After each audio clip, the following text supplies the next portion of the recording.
Assalamu alaikum friends. Today I will discuss how to fix computer won't wake up from sleep Windows 10.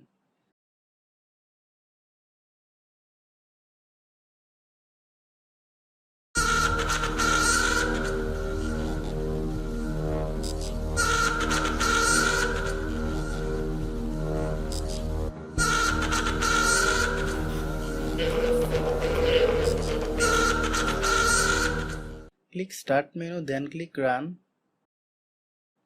Paste the text. The text will be given in the video description box. Click OK. Click Choose what the power button do. Click Change settings that are currently unavailable. Uncheck Turn on Fast Startup. Click Save Changes.